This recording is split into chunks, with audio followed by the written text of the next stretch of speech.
성부와 성자와 성령의 이름으로. 지난 시간에 한 이야기를 조금 되짚어 보자면, 성경이라는 책이 과연 어떤 책인가, 거기에는 거룩하다라는 의미가 있고, 그리고 성경에 관해서 우리가 설명을 할 때 무엇보다도 중요한 것은 하느님의 영감을 받아 인간이 쓴 책이다 라는 것에서 영감. 사실은 이게 굉장히 중요한 것 같아요. 우리도 지금까지 살아오면서 보면 나에게 영감을 준 사람들이 있죠.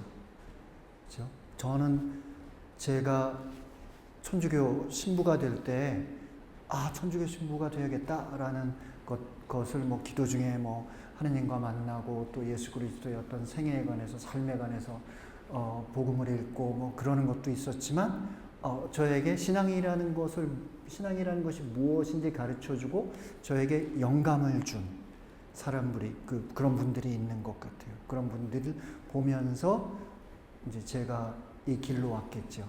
그런 분들을 저희는 흔히 어떤 단어로 부르냐면 스승이라는 단어로 부르는 것 같아요. 근데 오늘날 우리가 살고 있는 이 세상의 큰 문제 중에 하나가 스승을 만나기가 어려운 세상이 되지 않나? 이런 생각이 조금 이렇게 들었습니다. 그래서 얼마 전에도 동료 신부님들과 함께 이야기하면서,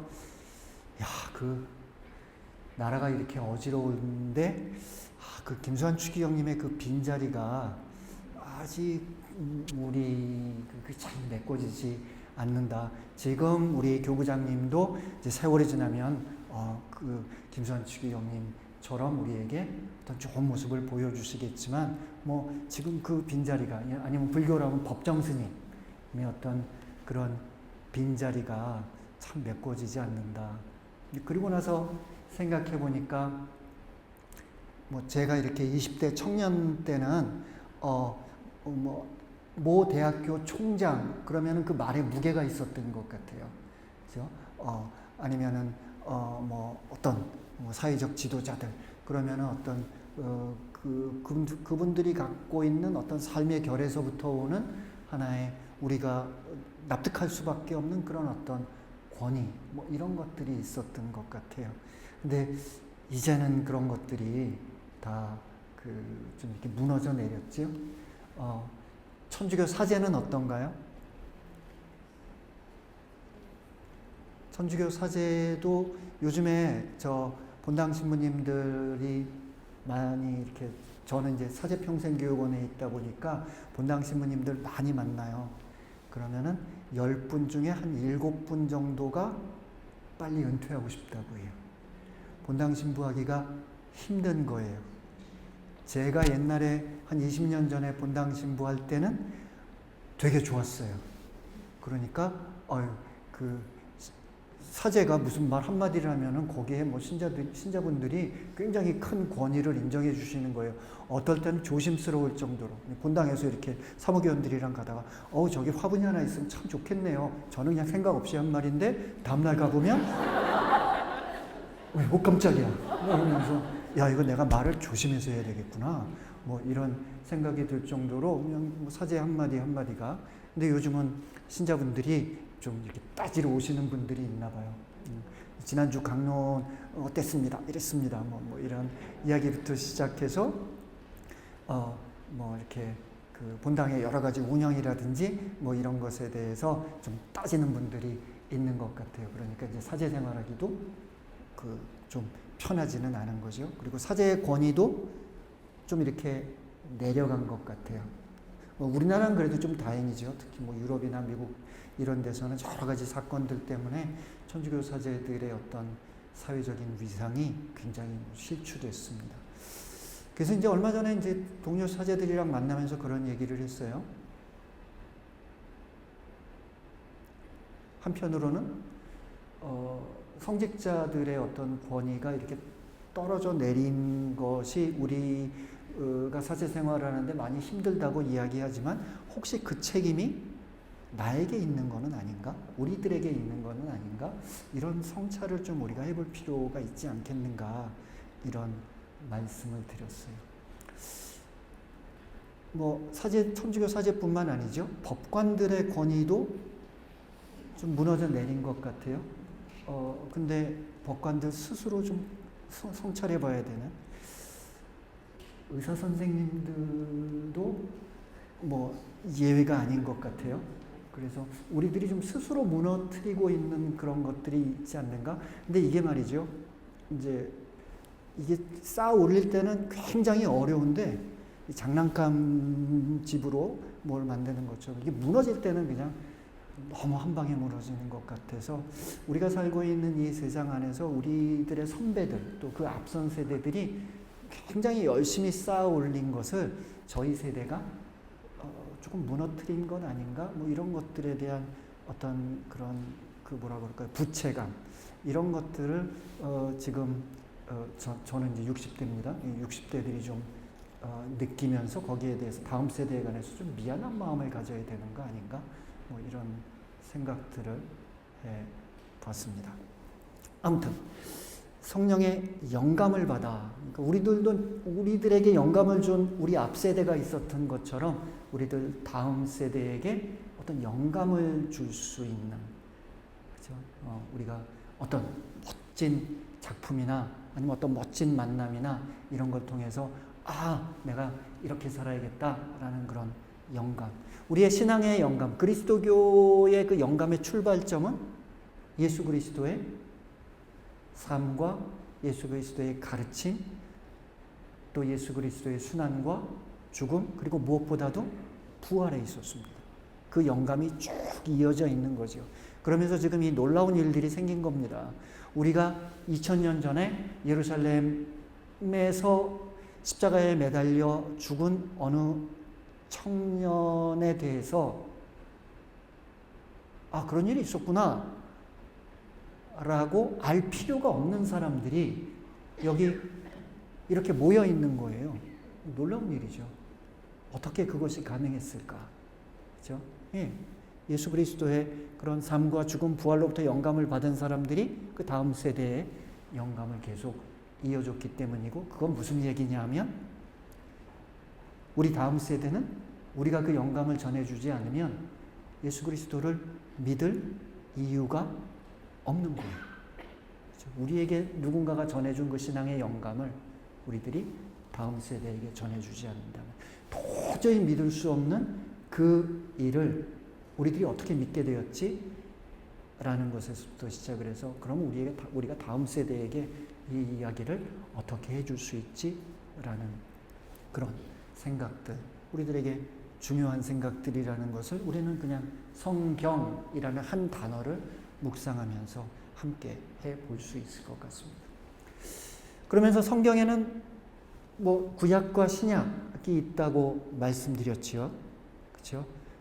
그래서 저는 여기저기 그 성서 강의를 하는 사람이다 보니까 어디 가서 누군가 저한테 물어보면 뭐 하시는 분이에요? 라고 물어보면 저는 약장수입니다.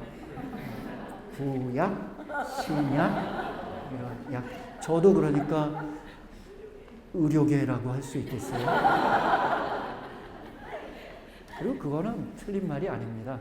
뭐 저보다 더 많은 그런 것들에 대한 정보를 접하시겠지만, 제가 신학을 공부할 때, 그러니까 1980년대, 90년대에 굉장히 중요한 그 신학적인 그 주제어 중에 하나가 사이코소마틱이라는 단어였어요. 우리들의 영과 우리들의 육은 서로 연결이 되어 있다. 이 온전한 인간이라는 것은 사이코소마틱, 영과 육의 존재이다. 따라서 누군가가 온전히 건강하다는 건 어떤 뜻입니까? 몸과 마음이 건강하대요. 그 라틴 말 속담에 아니마 사나 인 코르푸스 사노, 그래가지고 건강한 육신에 건강한 정신이 깃든다라는 것을 뭐 굳이 깊은 종교적인 체험이 없는 분들도 다 한 번씩은 서로 나누게 되는 그런 이야기인 것 같아요. 그래서 영어 단어에도 보면은 cure라는 말이 있고 care라는 말이 있죠. 그렇죠? cure라는 말은 우리말로 치료라고 번역할 수 있다면, care라는 말은 뭐 치유 정도로 번역할 수 있고 거기에 조금 더 영적인 차원으로 넘어가는 힐이라는 단어가 있는 것 같아요. 힐링 하게 된다. 몸도 마음도 영도 뭔가 편안한 건강한 그와 같은 그런 상태가 되겠죠. 아무튼 구약, 신약 약장수입니다. 이 이야기를 다른 데 가서 하실 필요는 없겠습니다. 그러면서 구약, 여기서 말하는 약이라는 게 계약의 관점이다. 그래서 구약은 어떤 계약이냐? 하느님과 이스라엘 백성이 맺은 계약이다. 시나이산에서 이집트를 탈출하고 나서. 그리고 그 계약은 내용이 뭐였느냐? 하느님은 이스라엘에게 땅을 주겠다고 약속하셨고 이스라엘은 하느님의 율법을 지키겠다고 이야기했다. 서로 약속했다. 이게 어떤 구약이다. 구약 전체가 갖고 있는 긴장감은 뭐냐? 그리하여 하느님과 이스라엘은 서로가 한 약속을 잘 지켰을까요? 그렇지 않을까요? 라는 것이 구약 전체가 갖고 있는 긴장감이다. 신약에 와서는 하느님과 역시 새 이스라엘, 우리가 이루고 있는 교회가 이제 새 이스라엘이죠. 하느님과 교회가 서로 계약을 맺었는데 하느님은 교회의 새 이스라엘의 하느님 백성에게 영원한 생명을 약속하셨고 새 이스라엘은 예수 그리스도를 통해 우리에게 전해진 복음을 믿고 따르는 것을 약속했다. 근데 이거 중요하다. 왜냐? 생각해 보니까 우리가 그 계약의 당사자더라. 그러면서 복음이란 무엇인가? 라는 게 중요하다는 그런 말씀을 드렸습니다. 그러면서 제가 복음이란 무엇인지에 관해서 설명해 드렸던가요? 안 했어요. 저는 뭐라고 말씀드렸는지 기억이 안 날 수도 있지. 2주일이나 됐는데 그걸 어떻게 기억하겠어요. 오늘 아침 것도 가물가물한데. 복음이란 무엇인가? 라는 질문을 우리가 갖고 살아가는 것이 그 태도가 중요하다. 그렇죠? 오늘 복음이란 무엇인지에 관해서 제가 제 일기장에다가 내가 오늘 하루 살고 보니까 그 복음이란 이런 거였어.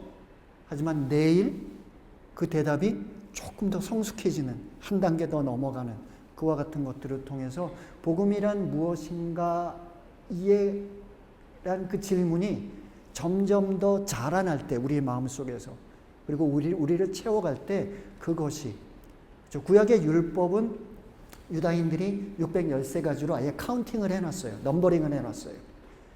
근데 신약의 복음이 무엇인지에 관해서는 신약 성경 전체를 읽어봐도 어떤 정답이 나오질 않아요.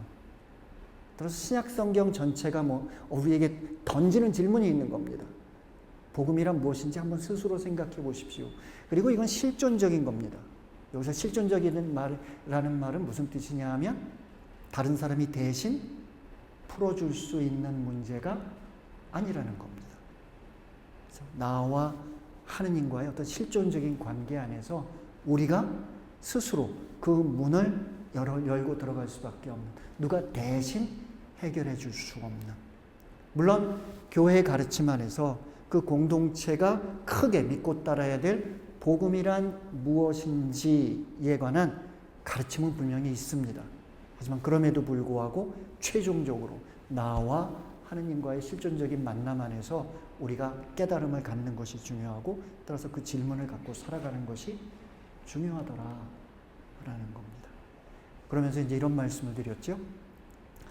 그가 어떤 질문을 갖고 살아가느냐가 결국 그가 누구인지를 결정하는 거다. 그 사람의 정체성은 결국 그가 어떤 질문을 갖고 살아가느냐에 달려 있더라 라는 겁니다. 그렇죠? 여러분들 스스로 오늘 하루 내지는 이번 한 주간 내지는 조금 스케일을 넓혀서 2025년 나는 어떤 질문을 갖고 2025년 1월부터 5월 현재까지 살아왔나를 생각해 본다면 내가 누구인지가 결정이 되는 겁니다. 알 수 있는 겁니다. 나는 어떤 질문을 갖고 살아가고 있는가. 그렇죠? 적어도 내가 갖고 있는 질문 안에 질문을 한번 쭉 종이에 써봤을 때 그 안에 하느님 또는 예수 그리스도 이런 단어가 발견된다면 나를 그리스도인이라고 할 수 있겠죠.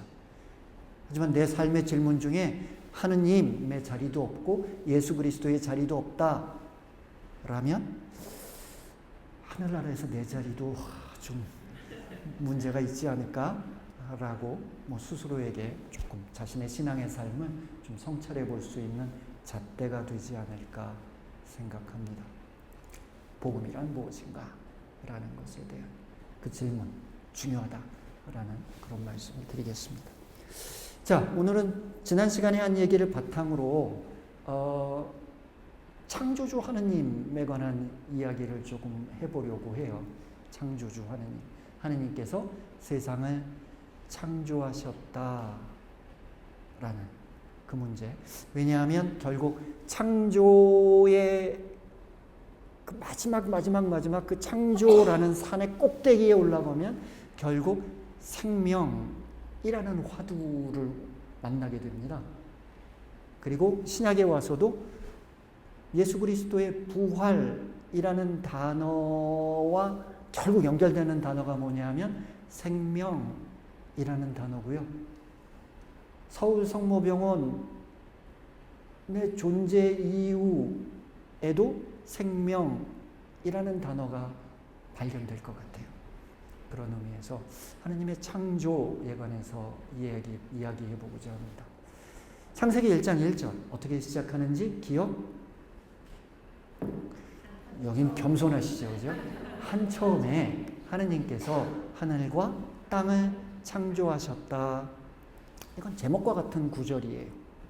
이 제목이 한처음에 하느님께서 하늘과 땅을 창조하셨다라는 제목은 어디서부터 어디까지의 제목일까에 관해 신학자들은 거의 한 800년 동안 토론해 왔어요. 그리고 아직 끝나지 않았어요. 그러니까 우리도 생각해 볼 수 있겠습니다. 창세기 1장 1절의 제목은 마지막 신약黙示록 마지막까지의 성경 통째로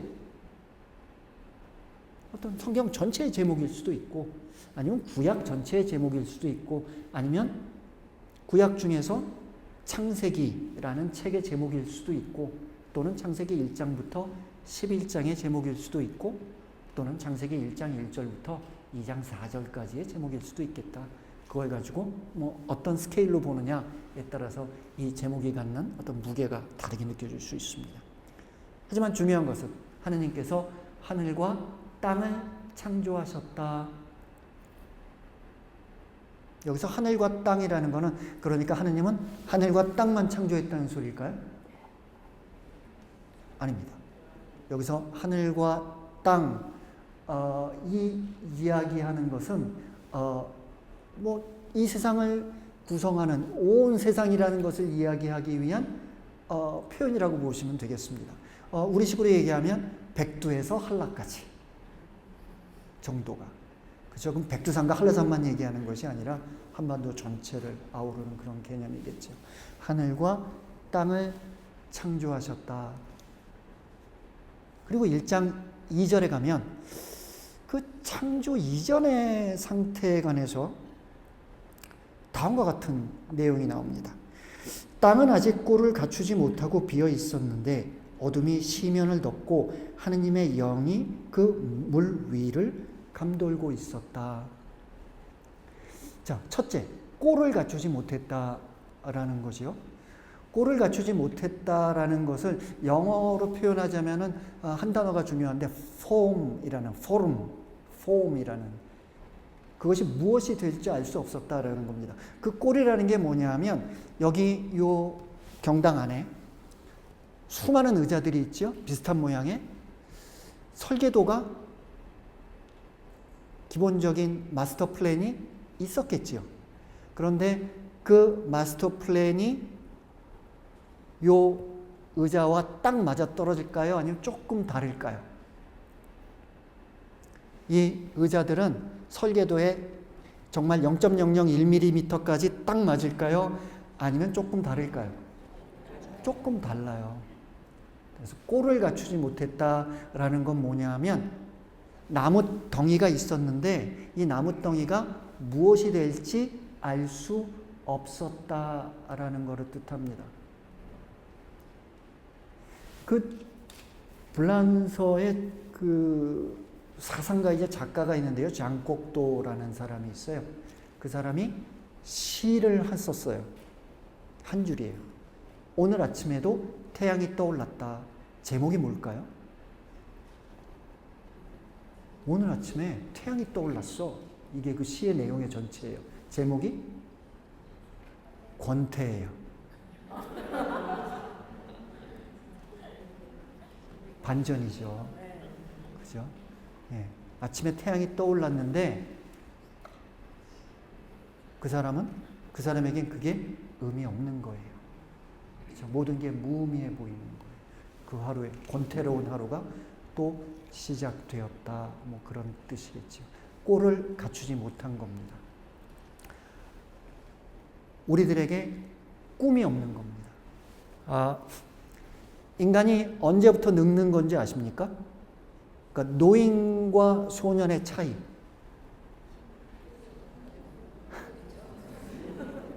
제가 정확한 차이를 가르쳐 드릴게요.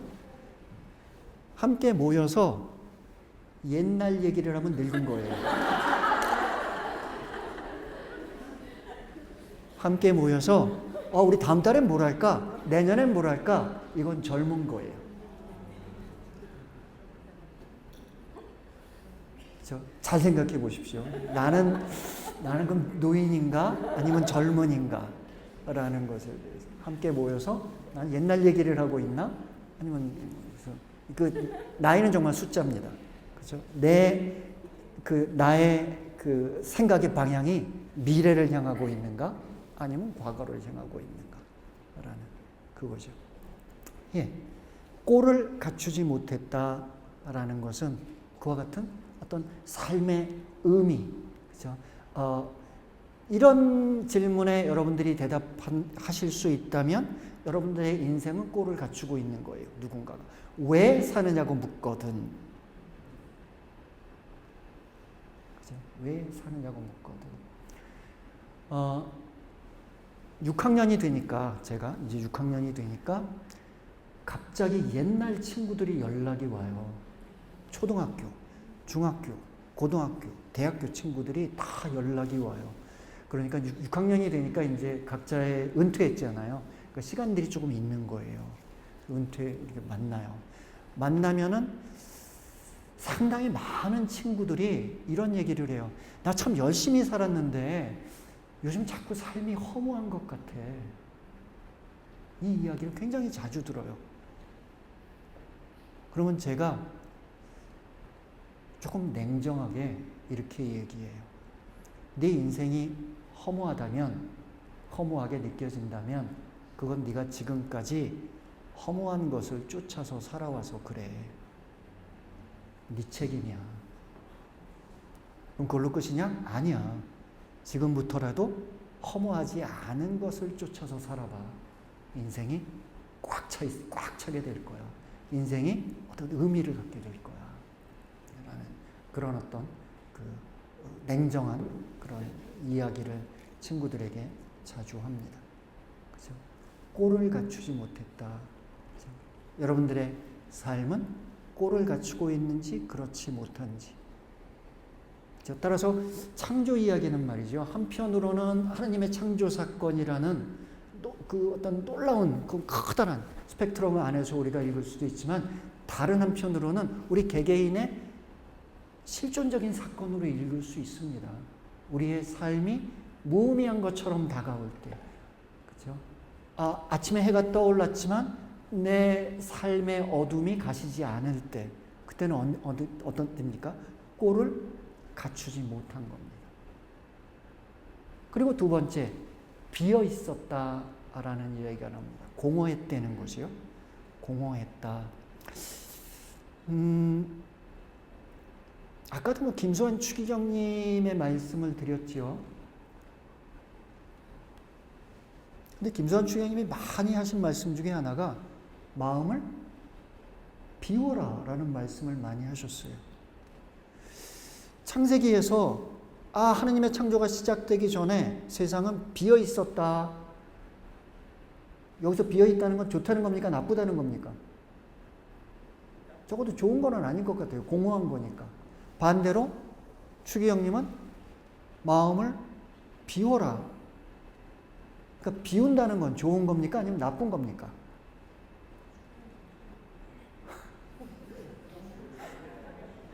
이럴 때도 있고 저럴 때도 있는 것 같아요. 예, 그 모든 것이 공허에, 여러분들이 이렇게 생각하시면 됩니다. 고독하다는 건 좋은 겁니까? 나쁜 겁니까? 고독하다는 건 우울하고 외롭고 안 좋은 것 같아요. 반면에 홀로 있다는 거는 좋은 겁니까? 나쁜 겁니까? 영어 단어에서도 이게 구별이 되는데요. 영어 단어에 loneliness라는 단어가 있고요. solitude라는 단어가 있어요. loneliness는 부정적이에요. solitude는 항상 부정적인 건 아니에요. 홀로 있어. 그래서 제 주위에 있는 불행한 분들이 공통적으로 하는 이야기가 뭐냐면, 이렇게 면담을 하면서 이야기를 들어보면 그 불행한 분들의 특징이 뭐냐 하면, 함께 있을 때는 혼자 있고 싶어요. 함께 있는 게 힘들어요. 그리고 혼자 있을 때는 외로워요. 누구랑 같이 있고 싶어요. 이게 불행한 거예요. 함께 있을 때는 함께 있음이 즐겁고, 홀로 있을 때는 홀로 있음이 감사한 그런 분들이 행복한 분들이더라고요. 그래서 요즘 젊은이들의 이제 문제기도 한데, 그렇죠? 이런 어떤 간극을 잘 좁히질 못하는 것 같아요. 그래서 요즘은 젊은이들이라고 하기에는 뭐 하여튼 많은 분들이 그와 같은 거를 하는데, 그게 뭐냐면 카페에 가서 헤드폰 끼고 스마트폰 보는 거예요. 홀로 있음과 함께 있음이 한꺼번에 충족되는 것 같아요. 그런데 저도 언젠가 무슨 약속 장소에 일찍 가서 근처에 카페 가서 혼자 그래 봤는데, 이거 그렇게 나쁘진 않네. 이런 생각도 들더라고요. 아무튼 인간이 갖고 있는 두 가지 욕망인데, 한편 함께 있고 싶고 한편 또 홀로 있고 싶은 그 가운데 어떤 지혜로운 삶은 앞서 말씀드린 대로 함께 있을 때는 함께 있는 게 즐겁고, 그러면서 또 홀로 있을 때는 홀로 있음이 또 감사한 그런 어떤 지혜로운 어떤 삶의 모드에 관해서 우리들이 생각해 볼 수 있을 것 같아요. 자, 비어있음도 마찬가지입니다. 그것이 무엇으로 채워질지 알 수 있을 때, 목적이 있을 때는 그 비어있음은 좋은 겁니다. 그것이 무엇으로 채워질지 알 수 없을 때, 그리고 무엇으로 채워질 수 있는 상황도 아닐 때, 그것은 공허한 겁니다. 닮아야 놀자라는 영화가 있었어요. 한 15년 됐나? 15년 됐어요. 예? 더 됐나? 20년이라고 합시다. 닮아야 놀자라는 영화에서 조폭들이 산으로 가요. 산으로 가서 스님들한테 이제 절에 가서 피하는데, 이제 절에 있는 젊은 스님들이 조폭들이랑 함께 살기 싫어요. 그러니까 주지 스님이 그럼 둘이 내기를 해라, 이렇게 된 거죠. 그래서 처음에 고스톱을 쳤는데 고스톱은 조폭이 이겼어요. 그리고 369를 했는데 그거는 스님들이 이겼어요. 1대1로 비겼어요. 주지 스님이 문제를 내는 거예요. 여기 깨진 독이 있는데 여기 물을 좀 채워봐라 라는 거죠. 그렇죠? 그러니까 조폭은 단순하잖아요. 그러니까 야, 물을 열심히 한번 길어와봐. 채우는데 안 채워지죠. 그 다음에 스님들은 이게 화두인가 생각하고 그 독 안에 들어가가지고 스님, 제가 그 독을 채웠습니다. 주지 스님, 야, 당장 나와라. 그것도 아니에요. 그러다가 조폭 중에 그래도 두목에 해당하는 박신양이었다고 기억하는데, 박신양이 딱 생각하더니, 야, 저기 있는 저 연못에 항아리를 집어넣어. 그러니까 물이 차요. 공허함이 채워지는 거죠. 그렇죠? 저는 신부다 보니까 영화를 보면서도 그런 장면이 저 마음에 남는 것 같아요. 그죠? 저 항아리라는 게 혹시 우리들 인생이 아닐까? 인생을 살아가다가 굴러가다가 우리들이 깨져버리잖아요. 그죠? 내 항아리가 깨져 있지 않아요? 그랬을 때 우리들은 다 우리들의 삶이 실패했다고 생각하는데, 우리들이 하느님에게 자신을 던져 넣을 때 그 항아리에 그 깨진 그런 구멍들이 그 하느님의 사랑을 우리에게 채워주는 그 구멍이 아닐까? 따라서 내가 깨진 항아리라고 나를 미워하거나 나에게 실망할 필요는 없지 않을까? 이런 생각을 해봤습니다.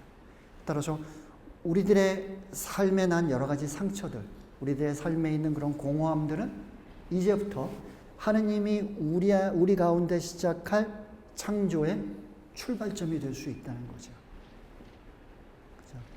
어떤 이 세상을 창조하시는 창조뿐만 아니라 내 안에서 이제부터 시작될 사건의 그 출발점, 하느님의 새로운 창조가, 하느님의 창조 사건이 내 인생 안에서도 출발할 수 있다는 거죠. 그렇죠? 그러면서 첫날 하느님이 이렇게 말씀하시죠. 빛이 있어라. 그러자 빛이 생겼다.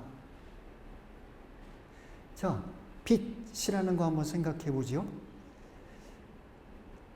빛.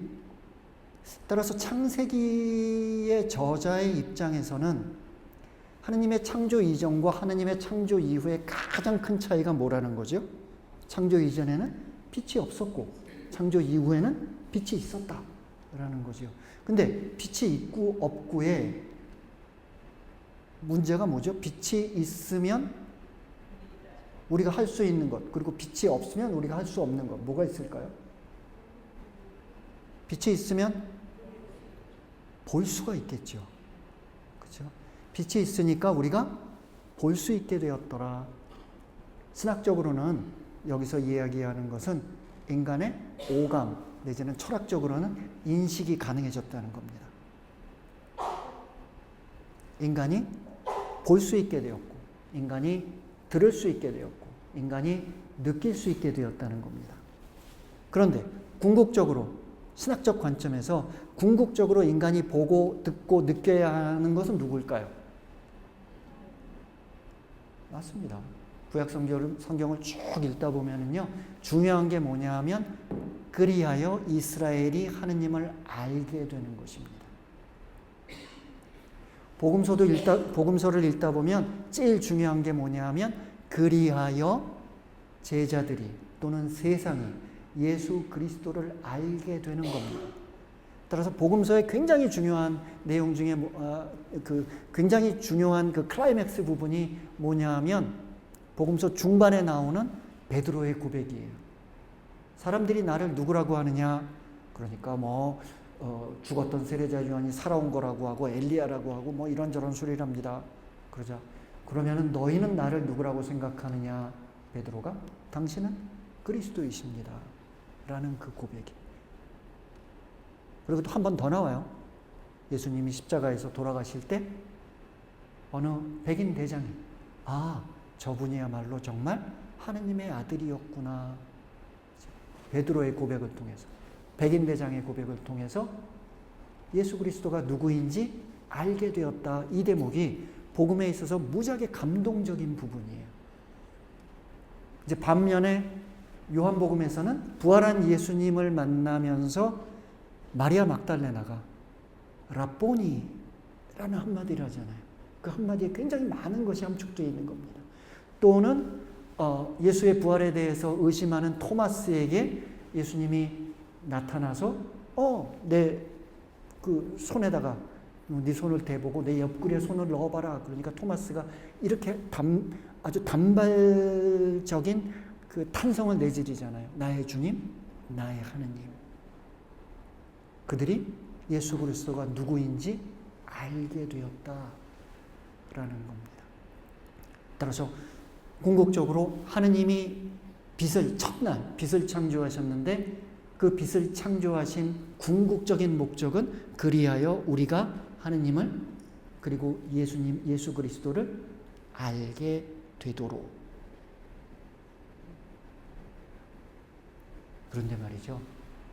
그렇게 하느님을 알아가는 과정에서, 그렇게 예수 그리스도를 알아가는 과정에서 우리가 받는 좋은 선물이 있어요. 그게 뭐냐면 하느님을 알아가면서, 예수님을 알아가면서 우리는 내가 누군지 알게 됩니다. 여러분들도 저랑 비슷한 체험을 하시죠? 가끔씩 살아가다가 나는 도대체 누구야? 자신의 정체성에 관한, 자기 자신에 관한 여러 가지 어떤 질문들과 마주하게 되는 그런 순간이 있잖아요. 그런데 하느님을 알아가면서, 예수 그리스도를 알아가면서 우리는 자기 자신에 대해서 알게 되는 그런 선물도 함께 받게 되는 것 같아요. 예, 첫째 날, 빛 세관한 이야기입니다.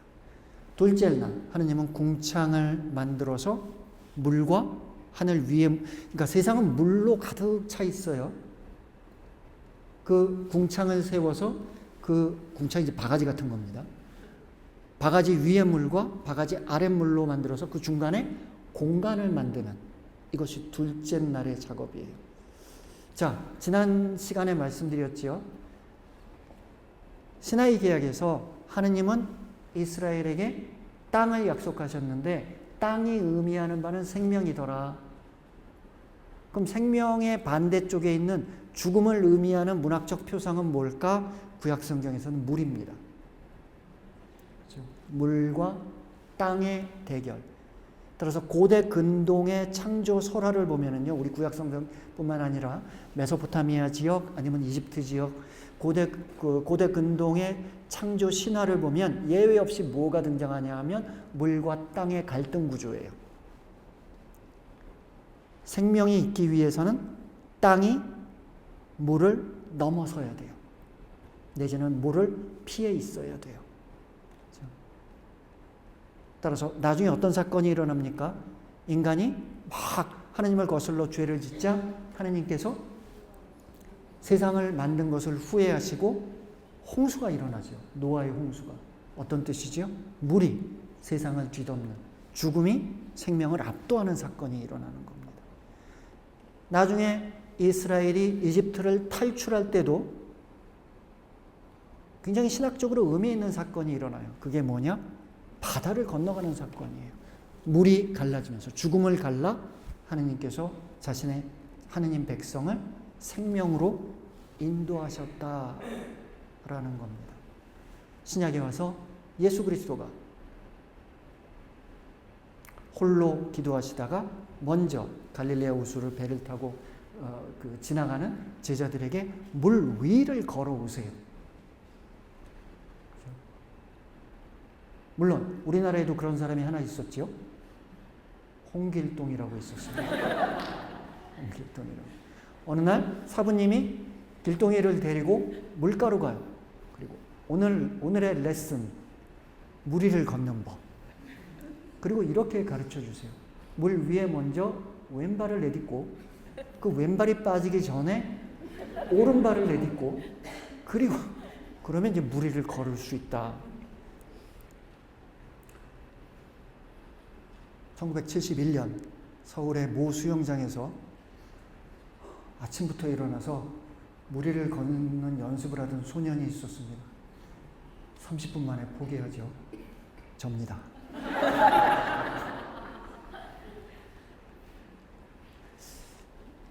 예수님이 물 위를 걸었다는 것은 그런 홍길동의 신통력에 관해서 이야기하는 것이 아닙니다.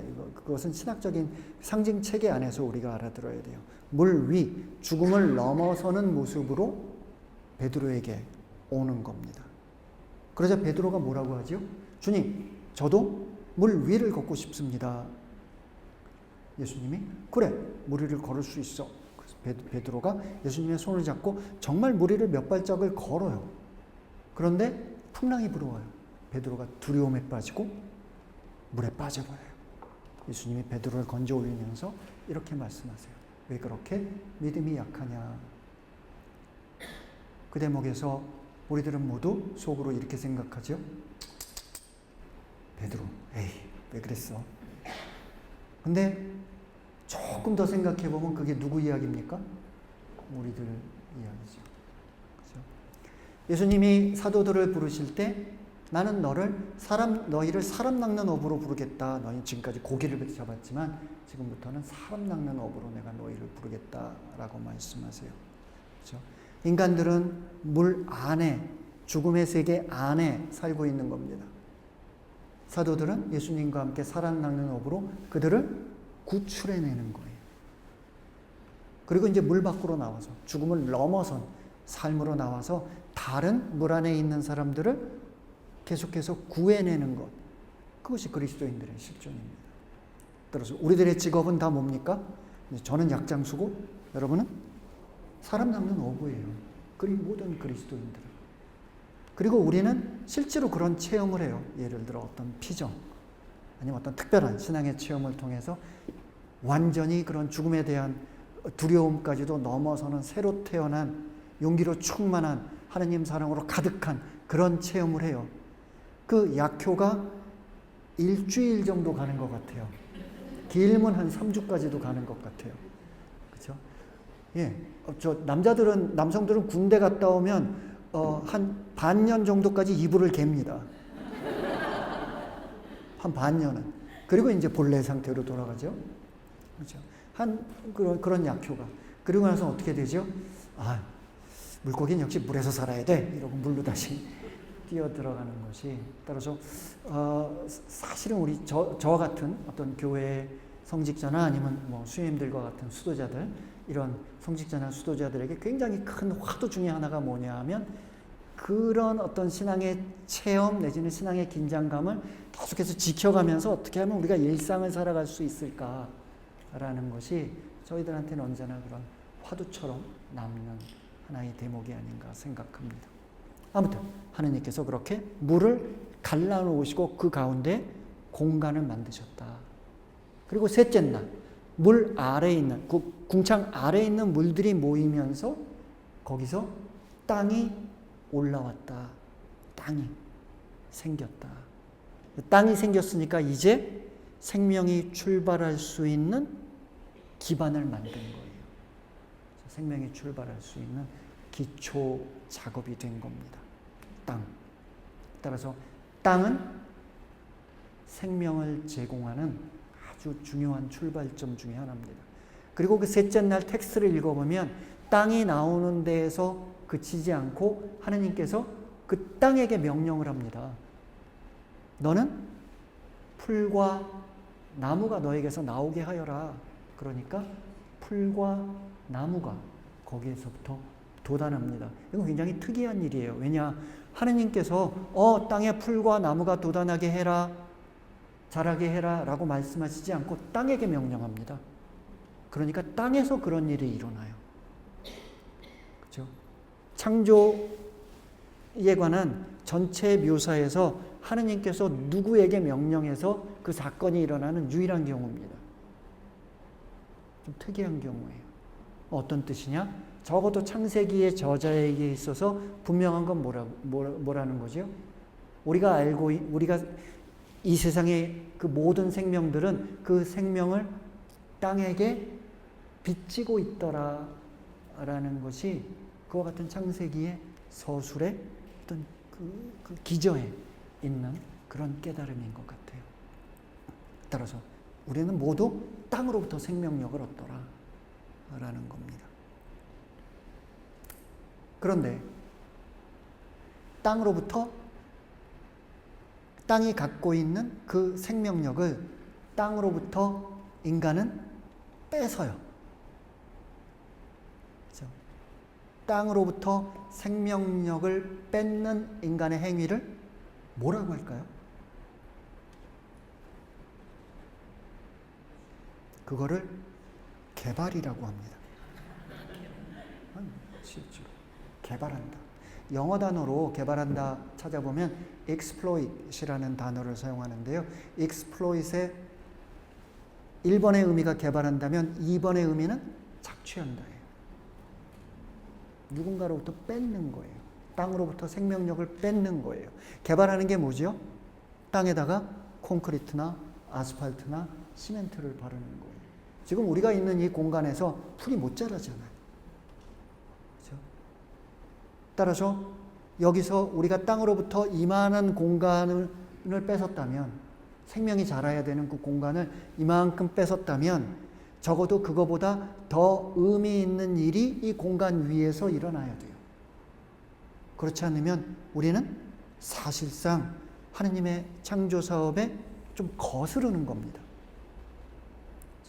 이곳에서는 하느님이 세상을 창조하시면서 원하셨던 풀과 나무가 자라나야 되고 동물들과 그런 다른 것들이 그 생명을 누려야 하는데 우리가 이 공간을 뺏었잖아요. 하느님이 창조한 세계로부터. 근데 인간의 어떤 욕망은 그런 성찰을 허락하지 않는 것 같아요. 그래서 개발하다 못해 요즘은 재개발을 해요. 어떤 창조신학적 관점에서 과연 지금 우리가 가고 있는 길이 하느님의 창조 의지와 맞닿는 것인가? 한 20, 30년 전만 해도 이런 질문을 할 여지도 없었던 것 같아요. 하지만 이제 21세기 한 4분의 1 정도가 지나고 보니까 우리가 알게 됐죠. 이대로 개발을 계속하다가는 우리도 같이 망해버리겠네 라는 생각을 하게 된 거죠. 그렇죠? 우리들이 이렇게 우리들의 욕망을 위해서 계속해서 우리들의 생태계를 파괴하고 착취하는 그 끝에는 우리들이 결국 공멸하겠구나 라는 그와 같은 생각. 그리고 대한민국은 경제 수준에 비해서 그런 생태의식의 수준이 높지 않습니다. 당장 문제가 되는 게 뭘까요? 이번 대통령 선거에 생태적인 문제 제기나 공약이 있었습니까? 공약이 있습니까? 있는지 없는지 뭐 좀 찾아보시기 바라요. 지금 뭐 민주당이건 국민의힘이건 아니면 또 다른 사람이건 그런 생태 문제에 대한 어떤 깨어있음, 그런 것들에 대한 공약. 그건 정치인들은 왜 그런 공약을 안 내걸까요? 국민들의 의식이 낮아서 그래요. 이건 제가 여기서 말씀드리는 거는 정치인들이 나쁘다라는 얘기가 아니라 국민들의 의식이, 그런 생태의식이 낮으니까 정치인들도 그런 공약을 안 내는 거예요. 공약은 왜 냅니까? 내 공약 보고 표를 달래는 거 아니에요. 그렇죠? 그런데 우리들 중에, 대한민국 사람들 중에 많은 사람의 관심은 뭐지요? 부동산이에요. 그러니까 이제부터는 개발을 조금 덜 하고 우리 생태계를 보호하겠습니다. 그러면 사람들이 안 찍죠. 그죠? 예. 지금 보면은요, 우리나라뿐만 아니라 전 세계가, 저는 어떤 느낌으로 우리가 살아가고 있는 현재를 보냐 하면 전속력으로 절벽을 향해서 달려가고 있는 모습이 우리 모습인 것 같아요. 그리고 우리에겐 시간이 그렇게 많이 남지 않았습니다. 저를 포함한 많은 6학년 넘어간 세대들은 괜찮아요. 살 만큼 살았어. 근데 다음 세대를 생각하면 그러면 안 되죠. 다음 세대를 생각하면. 그건 다음 세대를 우리가 약탈하는 겁니다. 그런. 이 땅이 그 본래의 세상에 생명을 주는 그 땅이 될 수 있도록 우리가 무엇을 할 수 있을 것인가. 우리가 이쯤에서는 좀 멈춰야 되지 않을까. 그러기 위해서 우리가 감수해야 될 것은 무엇이고 또 희생해야 될 것은 무엇일까. 이런 거 셋째 날을 통해서 우리가 묵상해 볼 수 있는 것 같아요.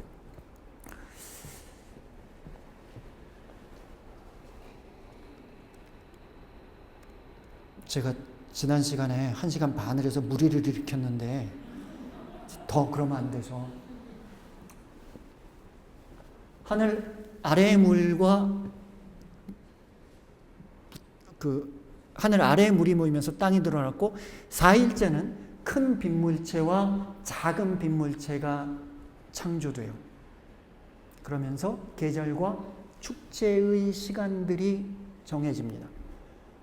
그리고 다섯째 날에는 하늘에 사는 것들과 바다에 사는 것들이 창조돼요. 그리고 마지막 여섯째 날에는 땅 위의 동물과 그리고 동물과 함께 인간이 창조돼요. 인간을 창조할 때 하느님께서 특별한 말씀을 하시죠. 우리들의 모상에 따라 인간을 창조하자 라는 겁니다. 따라서 우리들은 하느님의 모상에 따라 창조된 거예요. 우리들은 다 잘생겼어요. 우리들은 다 예뻐요.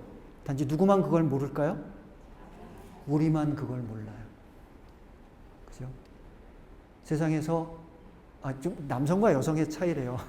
이게 심리학자들이 얘기하는 건데 이게 DNA라기보다는 사회적인 문제 것 때문에 생긴 차이 같은데 거울 앞에 선 남성은요 자신의 멋있는 부분을 본대요. 저도 그런 것 같아요.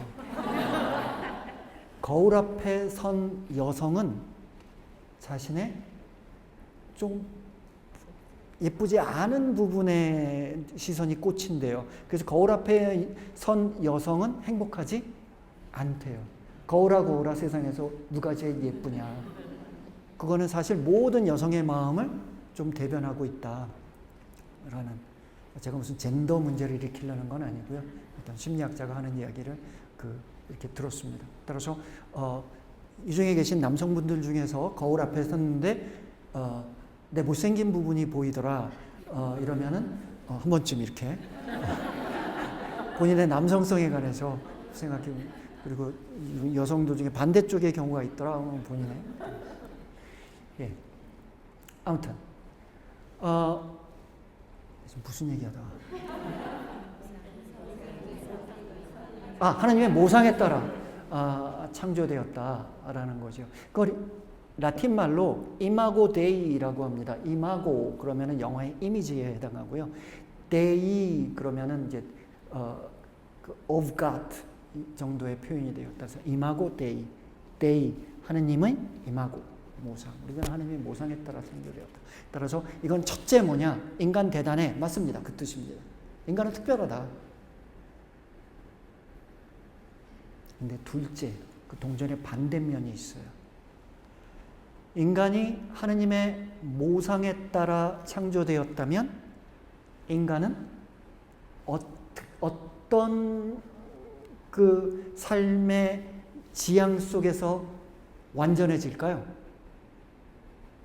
내가 하느님의 모상에 따라 창조되었다면 내가 하느님을 계속해서 닮아갈 때 인간이 완성되는 겁니다. 내가 하느님을 닮아갈 때.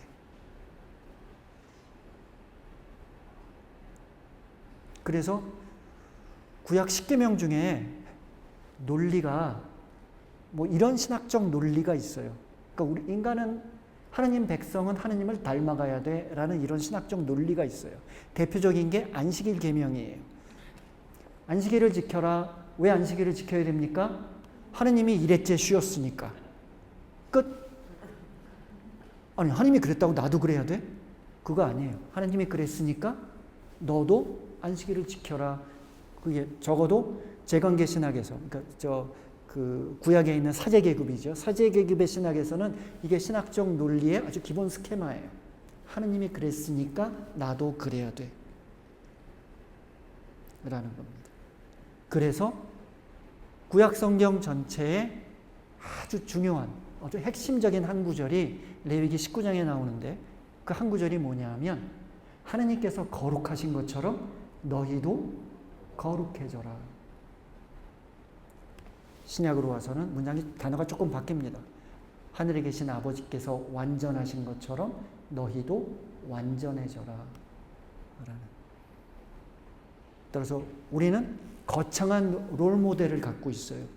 구약의 관점에서는 하느님. 신약에서는 예수 그리스도가, 특히 요한복음에 가면은 다음과 같은 그 신학적인 논리가 등장해요. 아버지께서 나를 사랑하신 것처럼 나도 너희를 사랑하였다. 그러니 너희도 서로 사랑하여라. 그렇죠? 아버지와 나와 너희, 그리고 너희도 서로 사랑하여라. 닮아가야 되는 거죠. 구약에서 이마고 데이라고 했기 때문에 신약에서는 단어를 조금 바꿨어요. 그래서 이미타시오 크리스티, 이미타시오, 이미테이션, 그리스도의 모상. 그리고 아켄퍼스라는 사람이 이미타시오 크리스티, 그리스도를 닮아가기 위해서 그리스도인들은 어떻게 해야 되는가라는 주제로 책을 쓰고 그 책의 제목이 이미타시오 크리스티라고 붙였고, 우리말로 번역할 때는 준주성범이라고 번역했어요. 그래서 혹시 집에 책이 꽂혀 있다면 그거 본다고 그리스도의 모습이 완성되는 건 아니지만 적어도 아켄퍼스라는 사람은 이렇게 생각했더라라는 어떤 그 신앙인들에게 굉장히 중요한 책 중에 하나입니다.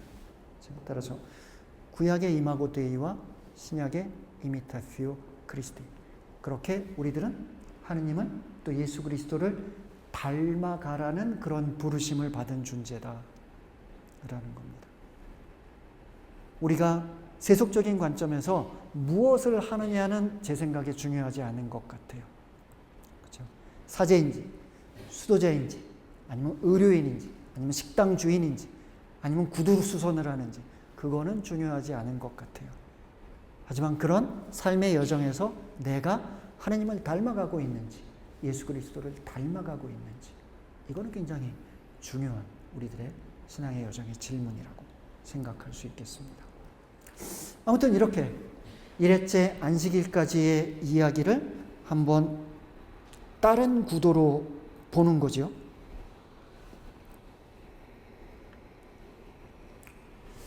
자, 첫째 날 빛이 창조되면서 결과적으로 낮과 밤이 나뉘었어요.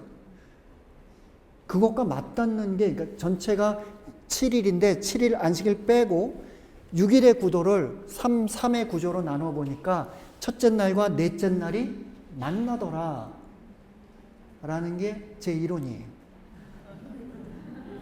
낮과 밤, 그 다음에 넷째 날은 큰 빗물체, 작은 빗물체, 해, 달, 별이 창조되면서 계절과 축제. 따라서 첫째 날과 넷째 날을 개념적으로 묶는다면 시간. 하느님께서 시간을 만드셨다. 그리고 둘째 날과 다섯째 날이 만나더라. 궁창을 만들면서 하늘 위의 물과 아래의 물로 물들이 나뉘고, 그러면서 하늘에 사는 것들과 바다에 사는 것들이 창조되더라. 개념적으로 저는 공간이라고 생각을 했습니다. 그리고 3일째 하늘 아래 물이 모이면서 그곳에 땅이 생기고 그 땅 위에 동물과 인간, 생명이 가능해졌더라 라는 겁니다. 저는 창조 이야기 쓴 사람이 자연과학자인가? 라는 생각을 진지하게 했어요. 왜냐? 오늘날 현대 물리학에서 상당히 아직까지도 물리학자들이 토론하고 있는 문제가 뭐냐 하면 time and space, 시간과 공간을 어떻게 우리가 해석할 것인가. 이게 물리학자들에게 굉장히 중요한 문제 중에 하나입니다. 시간이란 도대체 무엇이고 공간이라는 게 도대체 무엇이냐. 그래서 시간과 공간을 한 묶음으로 좀 우리가 해명할 수는 없을까? 뭐 이런 것들이 물리학적 토론의 주제인데요. 여기서 얘기하는 건 뭐죠?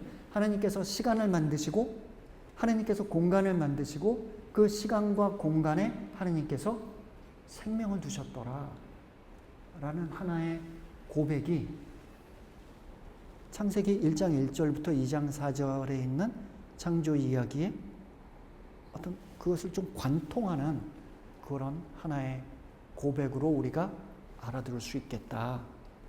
뭐 이런 생각을 좀 해본 것 같아요. 그런데 아까도 말씀드렸죠. 구약 성경을 쭉 관통하는 그 중심적인 그 질문이 있는데, 그게 이스라엘과 하느님이 계약을 맺었는데 그 계약이 잘 지켜졌을까 아닐까라는 질문입니다. 잘 안 지켜졌죠. 그래서 어떻게 됩니까? 약속의 땅에 들어가서 왕국을 만들어요. 다윗 시대에 왕국이 근사한 왕국이 만들어집니다. 그리고 다윗, 솔로몬 딱 두 왕 지나고 나서 왕국이 분열해 버려요. 북이스라엘과 남유다로. 그리고 주전 722년 북이스라엘이 아시리아 제국에 의해서 멸망하고 주전 587년 남유다가 바빌로니아 제국에 의해서 멸망해요. 그리고 유배를 가요. 바빌론으로. 유배를 가서 한 50년 유배 생활을 해요. 그러면서 그때가 사실은 구약 성경이 쓰여지던 시기인데 그때 유다인들이 정말로 뼈를 깎는 반성을 합니다. 우리가 어쩌다가 하나님께서 우리에게 주신 그 약속의 땅을 잃어버렸지? 뼈를 깎는 반성을 해요. 그리고 유배가 끝날 즈음에 이제 우리가 유배가 끝나고 고향으로 돌아가면 그때는 멋진 하나님 나라를 만들 거야. 그러면서 희망에 부풉니다. 에제키엘 예언서라든지 역대기 상하권 같은 거를 읽어보면 그런 희망으로 가득 차요. 이제 우리는 하나님으로부터 받을 벌을 다 받았고 이제 고향으로 돌아가면 멋진 하나님 나라를 만들 거야. 그리고 537년 돌아와요. 예루살렘을 재건하고 성전도 짓고 그리고 정말 멋진 나라를 시작하려고 했는데 안 돼요. 안 돼요.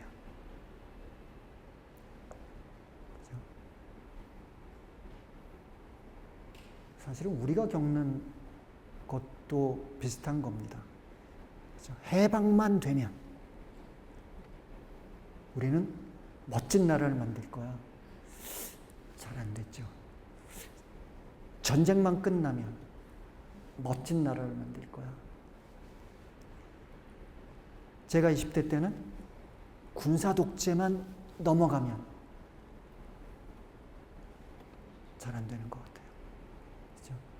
오늘날까지도 더군다나 계속해서 우리나라 안에서 여러 가지 갈등이 심해졌죠. 저는 지금 대한민국 지도자들은 연옥에 가서 고생 좀 할 거라고 봅니다.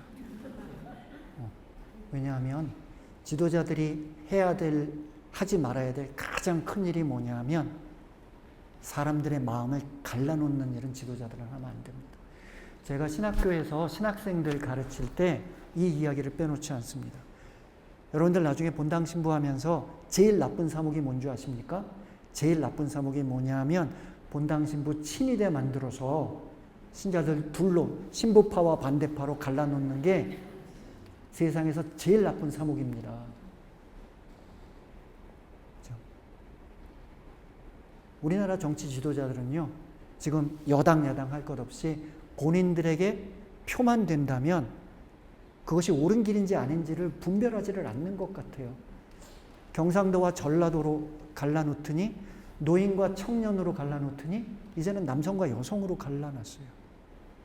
그렇죠? 우리나라 정치 지도자들은 그런 면에서 우리들이 정말 이제는 지도자들을 믿을 게 아니라 그렇죠? 우리들이 조금 백성들이 조금 깨어나야 할 그와 같은 어떤 시기가 되지 않았나 이런 생각도 해봅니다.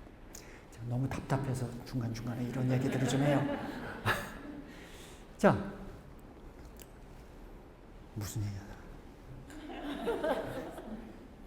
잘 안 됐어요. 이스라엘이 돌아오니까 잘 안 됐어요. 그래서 그 나라가 그들이 꿈꿨던 나라가 아닌 거예요.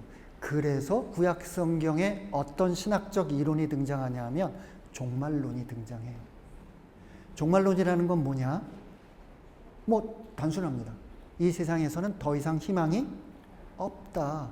그러니까 하느님 스위치를 껐다가 다시 켜십시오. 그러면서 이런 하느님께 세상의 종말을 청합니다. 그건 뭐냐? 눈에 보이는 현실에서는 어떤 길을 발견할 수가 없겠다라는, 이렇게도 해보고 이렇게도 해보고 이렇게도 해봤는데 안 되더라 라는 것에 대한 어떤 이스라엘의 어떤 무력함입니다. 이렇게도 해보고 이렇게도 해보고 이렇게도 해봤는데 그 이스라엘에 가졌던 어떤 절망, 그 종말론을 이사야 예언자 55장 너머에서 다음과 같은 말로 표현을 합니다. 새 하늘과 새 땅. 우리 하느님께서 우리 가운데 새 하늘과 새 땅을 시작하실 것이다 라는 예언자의 예언은 현실에 대한 절망에서부터 출발하는 겁니다. 그게 구약의 어떤 종말론의 어떤 핵심이라고 우리가 생각해 볼 수 있겠죠. 새 하늘과 새 땅이 전제하는 건 뭡니까? 헌 하늘과 헌 땅이에요. 창세기 1장 1절에서 얘기했던 한 처음에 하느님께서 하늘과 땅을 창조하셨는데 그 하늘과 땅은 이제 끝나고 새 하늘과 새 땅이 창조되기를 희망하는 구약의 종말론. 오늘날의 언어로 바꾼다면 새 하늘과 새 땅, 새로운 시간, 새로운 공간입니다. 그 새로운 시간, 새로운 공간에 참여하기 위해서 옛 생명을 갖고 그 새로운 시간, 새로운 공간에 참여할 수 있겠습니까? 없지요. 그래서 예수 그리스도가 죽었다가 부활해야 했던 겁니다. 신학적 논리가 그렇게 흐른다는 말씀을 드리는 겁니다. 예수 그리스도가 왜 그냥 살아있으면서 다 했으면 됐지 왜 죽었다가 부활하셨어야 돼요? 왜냐? 새로운 시간, 새로운 공간에는 새로운 생명으로 참여해야만 하기 때문에. 따라서 그리스도인들도 예수 그리스도와 함께 죽었다가 부활해야 하는 겁니다. 그게 여러분들이 세례받는 이유입니다. 세례받을 때 여러분들, 사제가 여러분들에게 물을 부었죠. 본래는 침수예요. 어떤 뜻이냐? 거기에는 정화의 의미도 있고 생명의 의미도 있습니다. 하지만 죽음의 의미가 있어요. 그건 뭐냐? 지금까지 살아온 그 사람은 죽고 이제 새로이 태어났습니다 라는 성사적 표징이에요. 언젠가 우리는 죽어서 한 주먹으로 들어가겠지만 적어도 성사적 표징 안에서 나는 예수 그리스도와 함께 죽고 새로 태어났습니다 라는 그런 성사적 표징이에요.